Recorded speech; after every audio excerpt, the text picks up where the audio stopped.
YCP అధినేత AP CM Jaganmohan Reddy చేపట్టిన మేమంతా సిద్ధం యాత్ర ఇవాళ మళ్లీ ప్రారంభం కాబోతుంది.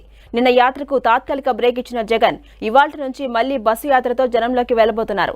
సీఎం జగన్ మేమంతా సిద్ధం యాత్ర కేసరపల్లి నుంచి ప్రారంభం కాబోతుంది. ఉదయం 9 గంటలకు సీఎం జగన్ బస్సు యాత్రలో భాగంగా కేసరపల్లి నుంచి బయలుదేరబోతున్నారు. Gannavaram, Atkur, Telaprolu bypass, Veerapalli cross, Hanuman junction మీదుగా పుట్టగుంట, జొన్నపాడు శివారుకు చేరుకుంటారు. అక్కడ భోజన విరామం తీసుకుంటారు. మధ్యాహ్నం తర్వాత మళ్లీ జగన్ యాత్ర ప్రారంభం కానుంది. జొన్నపాడు, జనార్దనపురం మీదుగా గుడివాడ, శివారు, నాగవరప్పాడు వద్దకు చేరుకుంటారు. అక్కడ నిర్వహించే బహిరంగ సభలో పాల్గొంటారు సీఎం జగన్. సభ ముగిసిన తర్వాత అక్కడి నుంచి గుడివాడ, బొమ్ములూరు, గుడ్లవల్లేరు, వేమవరం, పెడన క్రాస్, వల్లిపర్రు, బంటుమల్లి బైపాస్, పెండూరు మీదుగా సంగముడికి చేరుకుంటారు. రాత్రికి అక్కడే బస చేయబోతున్నారు సీఎం జగన్.